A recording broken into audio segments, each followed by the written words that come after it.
Hello, and you're very welcome back to Series 7 of the Public Eye podcast, brought to you by Granite Exchange. As always, I'm your host, Sarah Travers, delighted to be back with you again. Throughout this series, I've been speaking to local entrepreneurs and business owners to learn more about how their companies have come to be, to gain insight into their growth, and find out, crucially, how they continue to innovate. So, wherever you get your podcasts from, remember to keep an eye out for all new episodes and subscribe to stay up to date. Today in the podcast studio, I'm joined by Linda Stinson, Director of Bellamianta and Director of Iconic Bronze. Linda, it is so good to see you in the studio today. Bronzed and beautiful despite the weather outside. Thank you, Sarah. Appreciate you having me in. Well, we'll come back to you in just a second, but I'm just going to give listeners a little bit of an idea why we have you in the podcast studio today. So a bit of background on Linda and her brand. So after 15 years of cosmetic experience, Linda co-founded Bellamianta Self-Tan in 2015. She formulated the tanning range as she saw a gap in the market for a competitively priced, clean, luxury tan, which is vegan and cruelty-free. Bellamianta has a huge celeb following now, from the cobbles of Coronation Street to the stars of the Hollywood Hills in LA and even the villa in Love Island. It's now available in over 5,000 outlets nationwide, including Brown Thomas, and has been launched in Boots, UK and Superdrug. The tan is formulated, manufactured and produced here in Ireland using only the cleanest ingredients without compromising on performance. And not only is Linda an amazing entrepreneur, but she's also, and anybody who follows her on social media will know this, a real family woman. She includes her nearest and dearest in every way she can. She values their opinions and loves being able to share her journey with them. So Linda, it is, as I said, lovely to have you in the studio today. So let's go right back, as I do with all the guests at the start. From the beginning, tell us a little bit about you and who you are, where you came from. Okay, so I'm one of 7 children, born and reared in a little village called Pomeroy in County Tyrone, which I'm sure a lot of you will know or may not know. So I suppose growing up in a very, very small village, from a very young age, I wasn't really into the Gaelic football. I wasn't into the normal things. I was into the singing and the acting and the dancing. But there was a big history. Is that not where Philomena is from? Yeah. So the singing and Malachi Kush, is he not Malachi, he's down the road. I do know. And I did sing in a band for a good number of years with a guy from Pomeroy. And I kind of left school, I'll be honest with you, I really didn't know what I wanted to do. And like many people who didn't know what they wanted to do, I went into the civil service. I used to help people back into work. I used to work at the jobs centre in Chester Street in Belfast. Did you? Yeah, so, and then I got promoted and I was moved to a different department, which, let's just say, I didn't stay there for too long. Okay. And it was kind of at that point I was like, right, Linda, wise up. You need to really think about what it is you want to do, because when I left school I really wanted to be an actress at a very young age. That wasn't going to happen. Why was it not going to happen? I suppose, being one of 7 children, there was a lot of expenses, outgoing expenses to go over to the London, College of drama or singing and drama, and back then we probably just didn't have it, and it wasn't really heard of for many people around our area to do that. So I decided, right, what is it that I liked? I always loved part of the theatre and the singing with the getting dressed up, the glamour of it all, and I was massively into my beauty products. So I started working for Urban Decay. And then I went on to work for Benefit Cosmetics, and I then became an area manager for Benefit Cosmetics, out on the road, training new members of staff, recruiting new members of staff, and looking after sort of their country stores. From that, I went on to manage Space NK. Which is where our paths crossed, yes, we've just realised. That's right. And as you know, Space NK obviously was started by an Irish woman as well, so that was really inspiring. And one thing about Space NK was they sourced a lot of niche brands from around the world, So a lot of the time you would have actually had the brand owner coming in to talk to you. And you would have thought something like that was so far, you know, out of reach, but actually listening to them and hearing their stories and realising, you know, they just started at the kitchen table, this actually is possible. And at that point I was toying with the idea of, because I have always wanted to, you know, own my own business. Do I want to sell product or do I want to sell service? Did I want to be, you know, a beautician? And I thought then, do you know what? There's a lot of things I want in life. Like I want a family. I want to build a house. You know, I want to be able to do all these things and not miss out on any of these things. So I decided then, right, I want to sell a product. What product it was going to be, I did not discover until I got married and I had a disaster on my wedding day. Oh, with tan? With tan. Oh, goodness, right. The disasters with tan, if anybody's listening now who's had that disaster with tan, they'll feel your pain. So talk us through what happened. Oh, no. So I had been for a spray tan and I woke up the next morning and underneath my arms were green. I have eczema and everywhere there where I had little patches and flares of eczema, which, mind you, in the week before your wedding you do be stressed, so it was pretty flared up. It had just caught to all of my back. I had like a 1920s themed wedding and my dress was quite low at the back, and my sister ended up having to paint my back with foundation. And even when I look back now, because it was sort of like a 1920s style wedding, a lot of our photos were black and white, and I was like, thank God, because the coloured ones, my tan looks, you know, it still looks bad in them. Were there tears? There was tears, tantrums, and there was bleach taken to underneath my arms to try and remove the green. Yes. God, we were just talking about green tan, so when it goes off, apparently it goes green. Ditch Yes. it. Okay. Right, so we'll not mention the product No, in no, no, question, no. but obviously you must have thought that tears, tantrum, what did you think you needed to do? Well, I then proceeded to go, obviously we went away for a few days before our honeymoon, and those few days, I mean, I had outfits with me, but it was coming off like absolute snake skin. So I came back and I asked the therapist, who is a friend of mine, you know, there was nothing wrong with the way she spread it, nothing at all. And other people's skin, it would have taken $2,000, but because I have sensitive skin and suffer from eczema, it didn't work well on my skin. So I asked her what the product was. I researched the ingredients in it, found out, you know, a lot of tans out there actually do contain a high percentage of alcohol. And if you even think about it, over, you know, the pandemic, us using hand sanitizer, which is about 90% alcohol, and our hands become so dry. That's right, and cracked and everything. Yeah. And if you are somebody with, you know, drier prone skin and eczema, it's never going to be right in your skin. So, as I say, I am a bit of a skincare junkie, and obviously working in Space NK, you know, you're working with hundreds of different skincare brands, and I was always researching ingredients. So what I kind of wanted to do then was take the knowledge from skincare, combine it with the tan, with no alcohol, and make sure that it was as clean as possible. So how did you get started?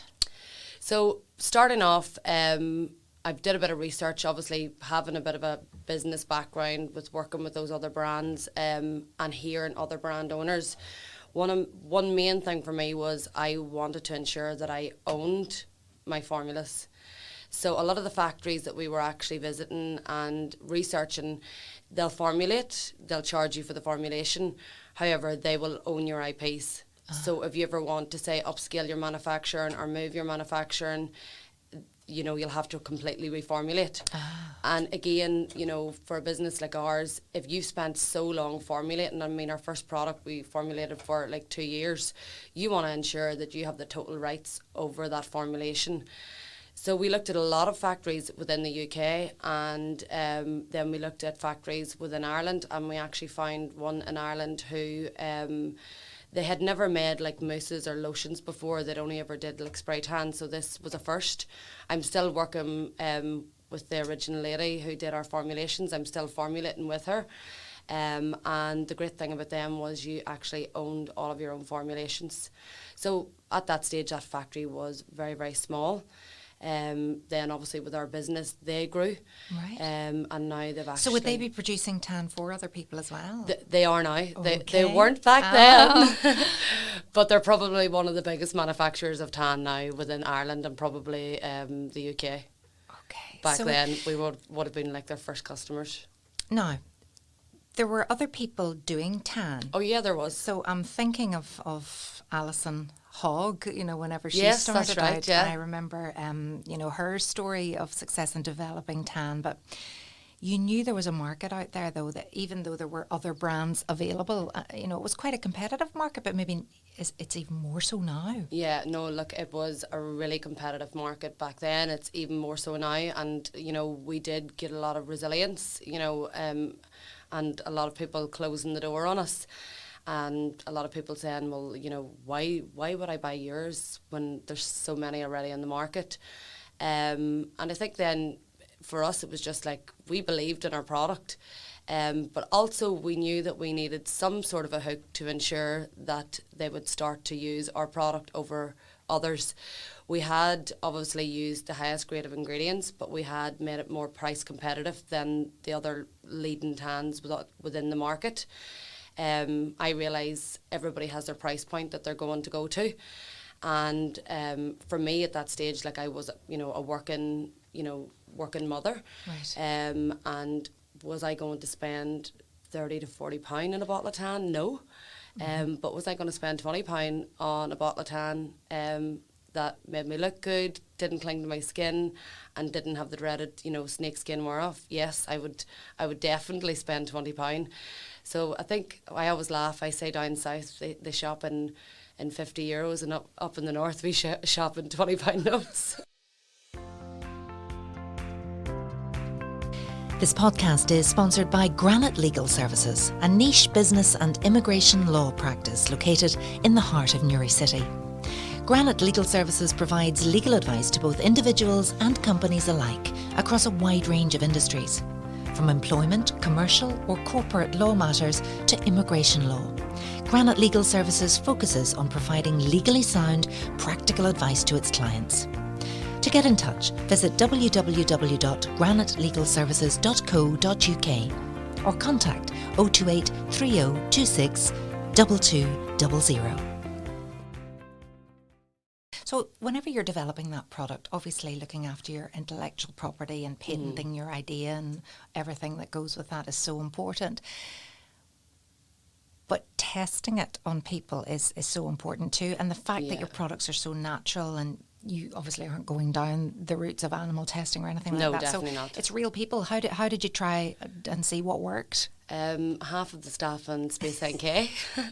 Friends, were glowing. Yes, friends, family, everybody got the touch. So, and another thing is, you know, you had a look as well, you know, the likes of my sisters are different skin tones. Some of them sallow skinned, you know, the other ones are pale, pasty, like myself. I wasn't blessed with that gene, unfortunately. Well, you look like it today. I'm looking at my own and I look grey, but it is the middle of winter. And then also, like, you know, ladies that were on medication, you know, ladies maybe that had been through cancer treatment, also people with diabetes because of the insulin they take it, tans can react different to their skin. So we did formulate and we looked at like loads of different DHAs, because some DHAs can result in that sort of like orange tone, and really what we wanted was that golden olive tone. So we literally went worldwide looking for different DHAs and settled with the one that was... DHA is so it's chemical? It's basically the chemical that reacts with your skin, the top layer of your skin, and makes you brown, basically. Right, okay. So when did you realise, though, yep, we've got it, we've got the magic formula, this is the one? I mean, or did you have lots of different shades to suit? The 97th our formulation. Seriously? Yeah. 97 goes to get it right? For the first one, yeah. And then it was Eureka. And then it was like, and then obviously you have to go into, you know, your stability, your ocular, your patch test and all of that there. So that takes a period of weeks before then you can bring it to market. You need to explain that to me. Stability. So like your stability, that the product's stable within the componentry that you choose for it. Right. Also your patch testing. I suppose we actually do more extensive testing than a lot of other brands do, because if you're anything like myself, I'll take a mitt and I'll just rub it around my face. So that's why we did the likes of the ocular testing, which was round your eyes. So like it has to be sent to France to get that sort of testing done. So, you know, you can choose to do the minimum testing, but you know, we always try and that's because if it got into your eyes, sensitivity, and right. you know, around the eyes, everything. So we wanted to make sure that you know, we were claiming this is for sensitive skin, it's suitable for all skin types, so we wanted to make sure that we had the most extensive testing that we could possibly do.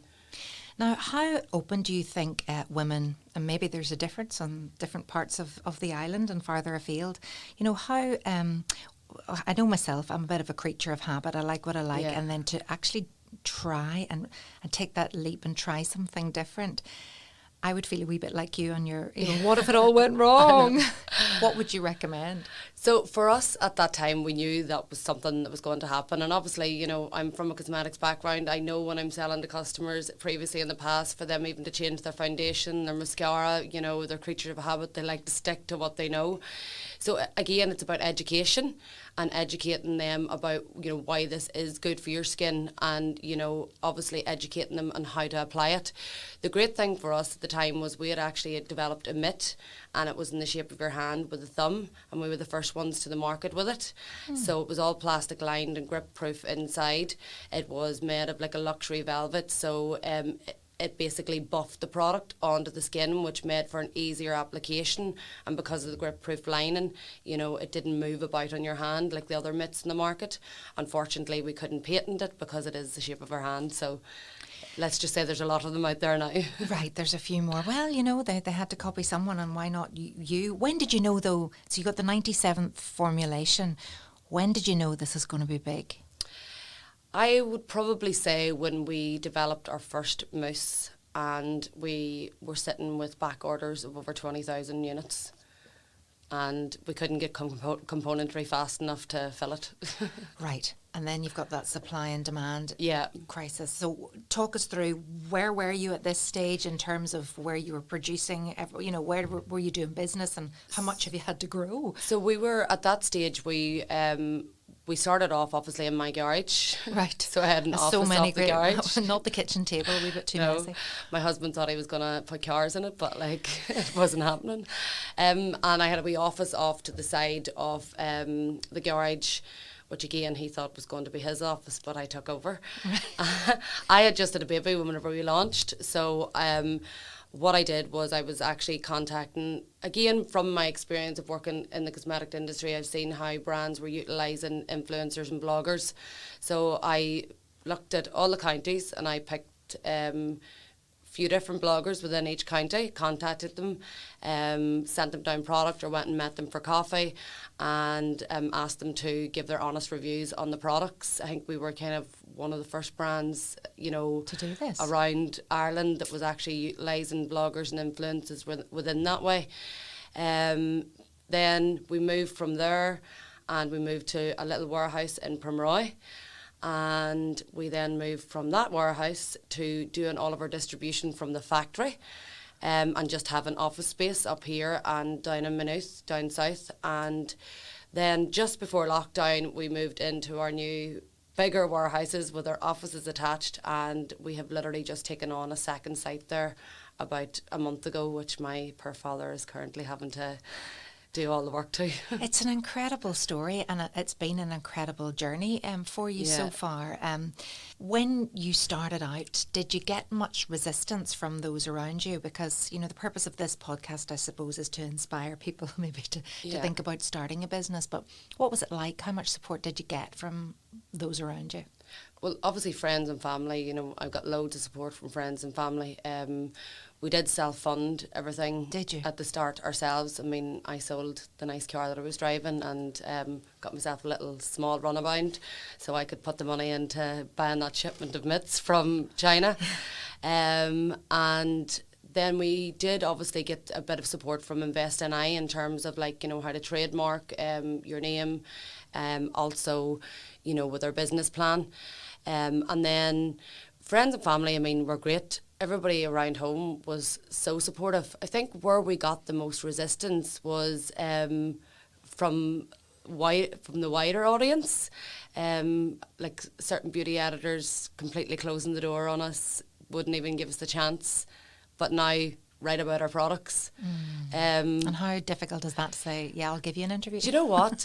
It is what it is. It is what it is, You yeah. just, you know, they have their own opinions, you have your opinions, but what I would say is, you know, never say never. Keep knocking on their door.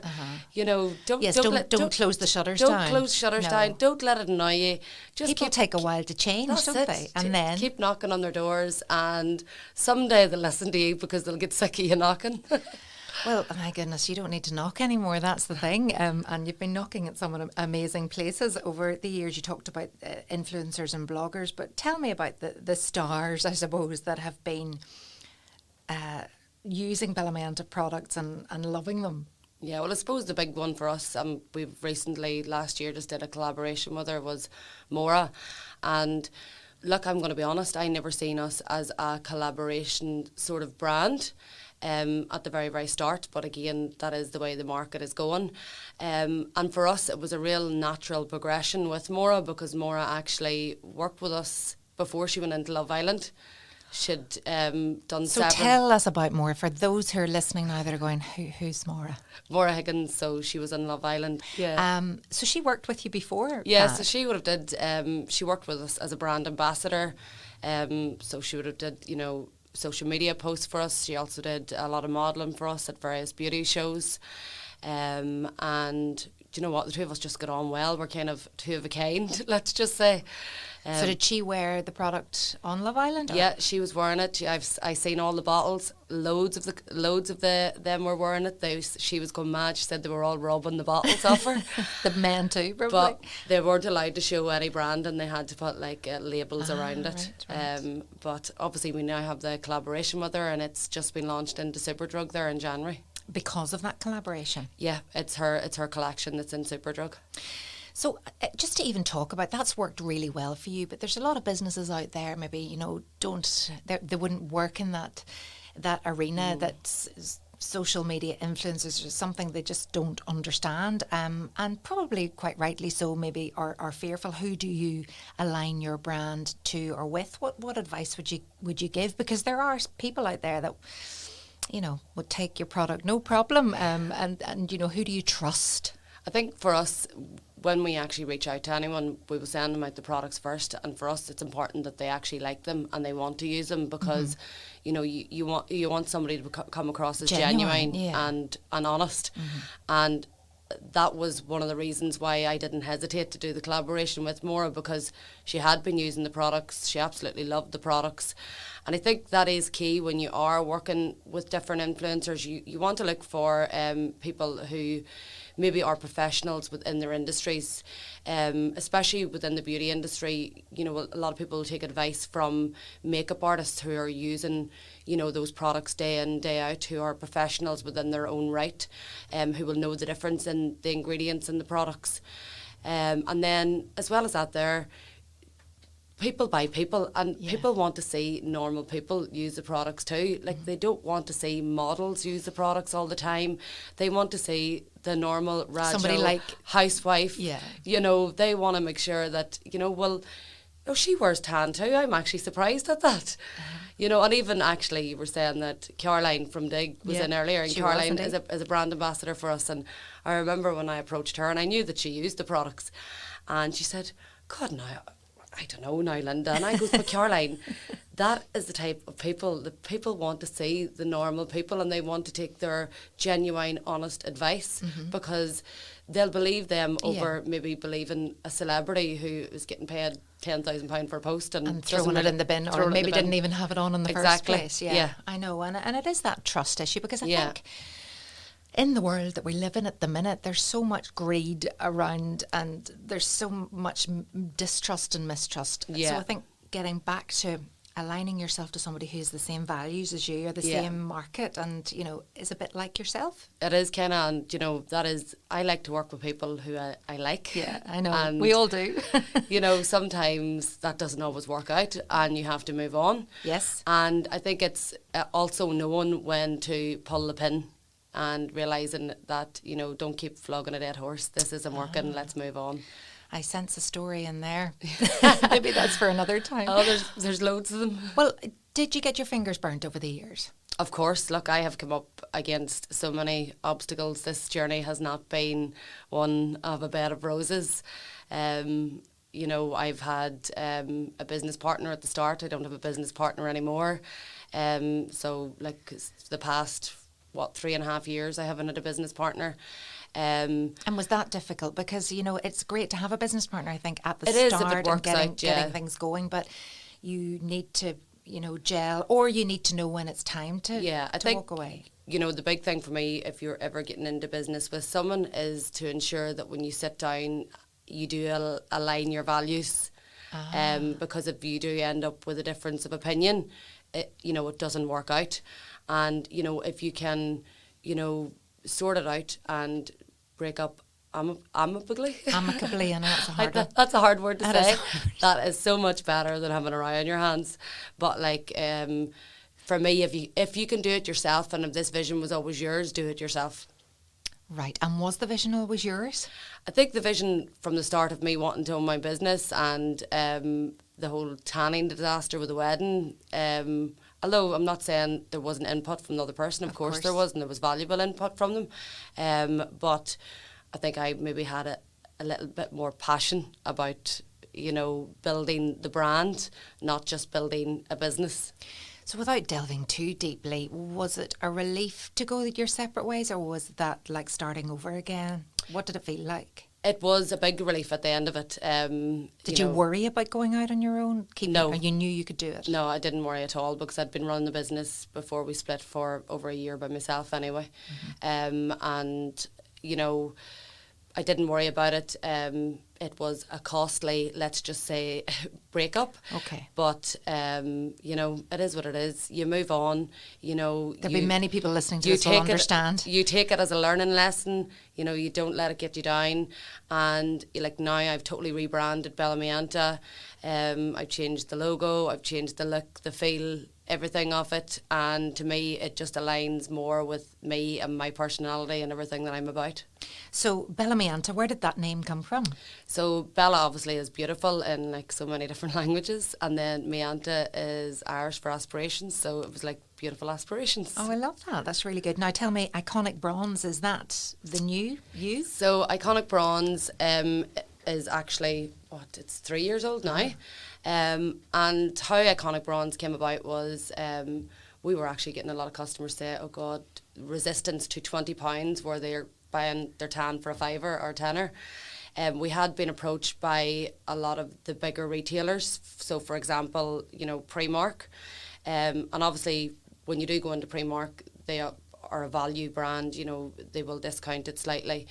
So when they approached us about Bellamianta, I refused. I just said, look, I just don't think it's the right fit because I want to keep this brand within the premium category. And I had a lot of, you know, I had ambitions, big ambitions for Bellamianta in terms of like the cosmetics field and everything that I wanted to go into. However, you know, I had to take a wee step back and realise, you know what, just because that's what I like and that's my values, not everybody's the same. So what I did at that time was I formulated based on similar ethoses of Bellamianta, but just using a lot more cheaper ingredients. So, for example, within Bellamianta, you have sea buckthorn oil, which is a more expensive ingredient. In Iconic Bronze, we use sunflower oil, which is much cheaper. So much cheaper, but you're still aligning yourself to those values, vegan, cruelty-free, and no alcohol. Now, obviously, there is some synthetics within Iconic Bronze, which there wouldn't be within Bellamianta. And, you know, there's some people that love Bellamianta and some people that love Iconic Bronze. Yeah.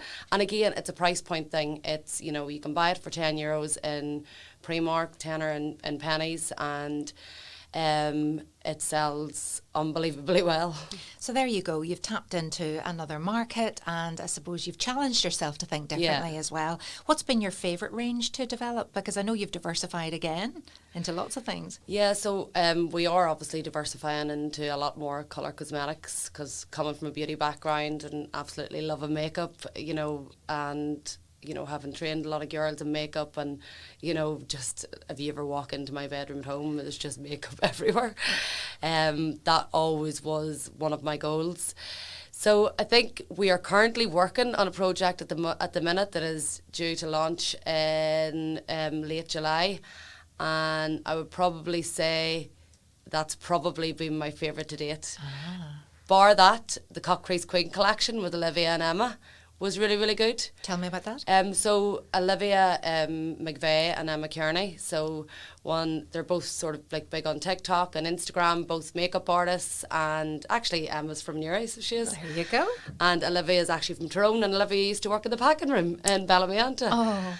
And I had always been looking out for sort of like somebody different, and I kind of wanted to bring two girls together because maybe together they're stronger, and also give somebody from the local area a chance where it's not always the ones in the UK or from Dublin that are getting the big opportunities, and, you know, give local country girls a chance. So we worked for nearly 2 years on the collaboration, and it consists of a 24 eyeshadow palette, an eye base, eyelashes each, and a 10-piece brush collection. So it's all about achieving that Cock Crease Queen. So, you know, it's quite colourful, you know, but it does obviously have, you know, your neutral colours in there that the likes of me and you would probably feel safe using, because I'm not going to lie, I wouldn't be into the mad colours on my eyes. However, the girls have shown me a lot of ways to use them. And tricks. So it was quite a fun collaboration. It was delayed a lot over COVID, because I'm sure you've heard this, you know, umpteen times over. And then we had a big launch party in Clubland in Cookstown. Oh, fantastic. So, I mean, like, I'm a mother of three. I was like, this will be the last time I'll ever get to the Clubland in my life. Bet you it won't. Oh, I'd say it is. And what was that like? Amazing. Do you know, it was brilliant. You danced the night away? Danced the night away, and they had a brilliant time, and the collection's selling really, really well, and it's been really well received as well. So I'm just wondering, in terms of, you know, working in the cosmetics industry, in the beauty industry, probably two schools of thought here.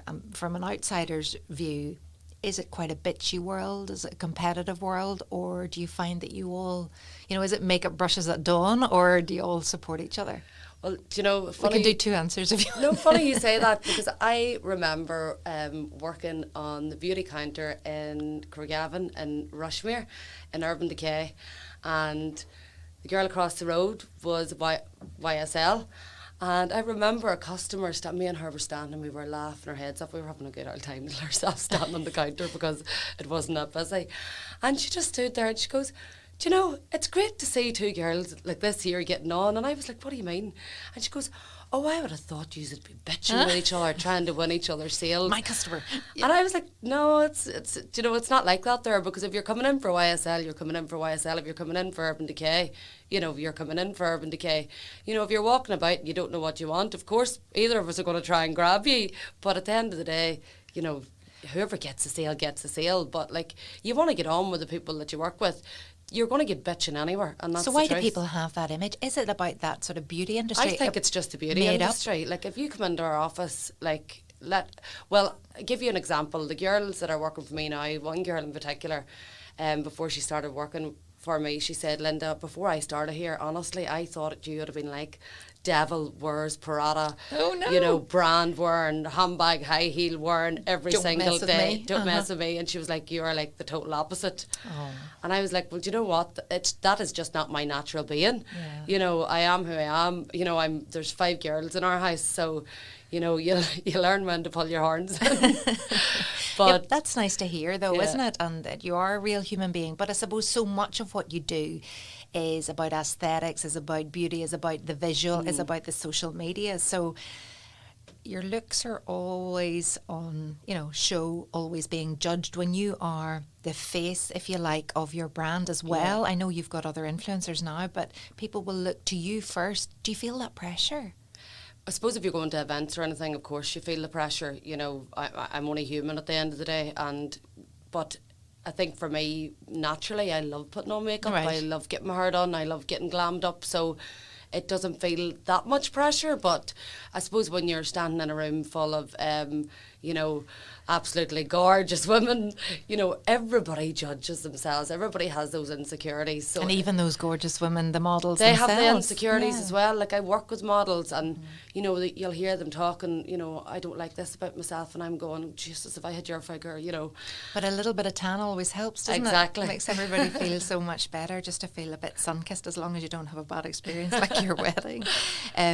Yeah, I can always remember my sister's wedding years ago. I think tan had just come out and everybody was tanned, but everybody had gone to bed that night and laying next to whatever partner, and the men were kind of half tanned down one side as well, which was quite entertaining. The next day we didn't know what was going. Everybody had these random arms with tan all over them. You're a big family person. You've got 3 little girls, or not so little now. What would you like to see them doing in their lives? What are they showing interests in?